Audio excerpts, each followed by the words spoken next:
Today in history, Nigeria's most powerful president dies of heart attack.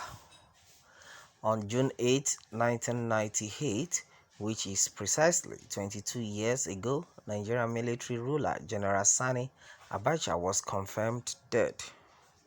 Born September 20th, 1943, he was brought up in Kano State but a Kanuri from Borno State by origin.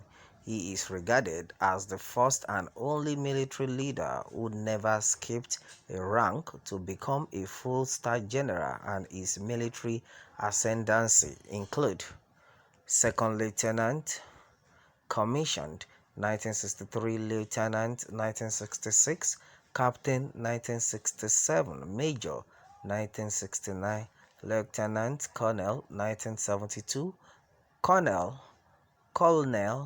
1975, Brigadier General 1980, Major General 1983, Lieutenant General 1987, General 1993.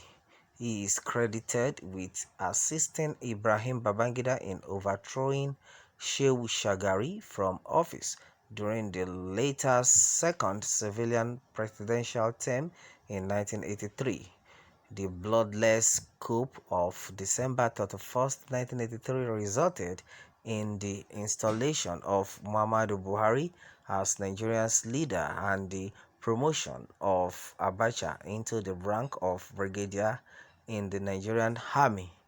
Abacha also played a pivotal role in the August 27, 1985 bloodless coup that brought General Ibrahim Babangida into power. He was appointed Chief of Army Staff at the beginning of General Babangida's tenure and was thereafter named Minister of Defense in 1990, technically making him one of the most powerful men in the Nigerian army. Abacha became Nigeria's leader on 17th November 1993 after a palace coup that forced interim President Ernest Shonekan into resignation. He became renowned for his brutal treatment of any form of opposition or criticism of his government. The likes of MKO Abiola, Olusegun Obasanjo, Shehu Musa Yar'Adua were jailed for treason. Even his second-in-command, General Oladipo Dia, was not spared from detention and sentenced to death over an alleged coup plot. Numerous journalists were also jailed and reportedly tortured, and the Nigerian press ruthlessly crushed by the army whenever any report was made about Abacha's administration, irrespective of how truthful the reports were. Media houses such as Vanguard, Punch, Tribune, etc.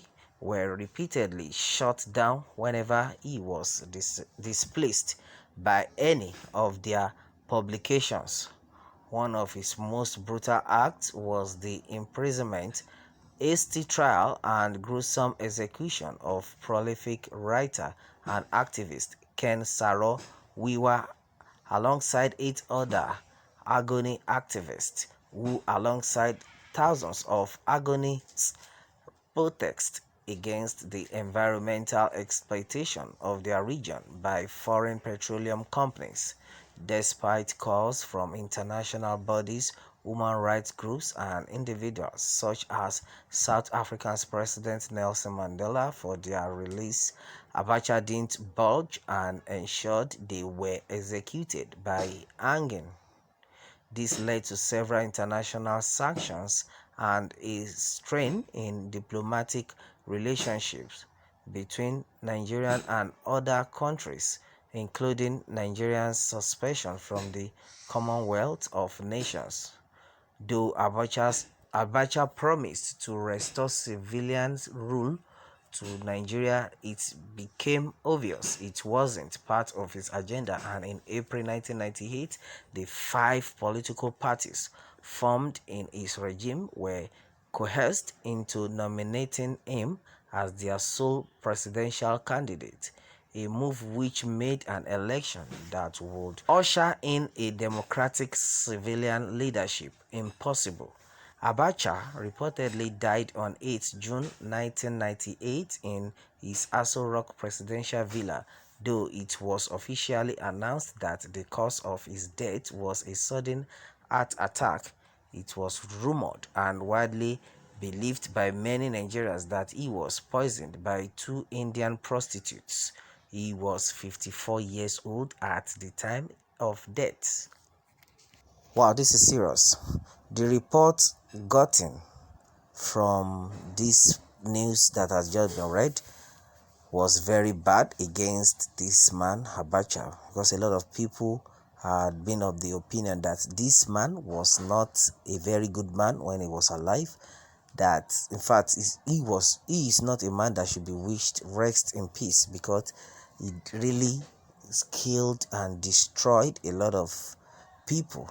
That Abacha's case is a case of no peace for the wicked. Well, my prayer is that the good Lord will forgive him and he will rest in peace, and I pray he'll be able to make it to heaven, to paradise. Well, a lot of things have been said about him. They said he was not a good person while he was alive. That is why if you are alive, you should try as much as possible to do the right thing, or else nemesis will catch up with you, irrespective of your region, irrespective of whom you are. Learn how to do the best, do the right thing, so that you will be well spoken of after you must have left the world. And it was also said that his death brought prosperity to Nigeria, that his death brings money to the country on a yearly basis, that Abacha was the one that created Ekiti State and he never behaved well during his tenure. Oh my God, that was so wrong. Well, that is that. My prayer is that may the good Lord forgive him and forgive his soul. Well, let me have more take on this. And remember to subscribe for more updates. Thanks and God bless.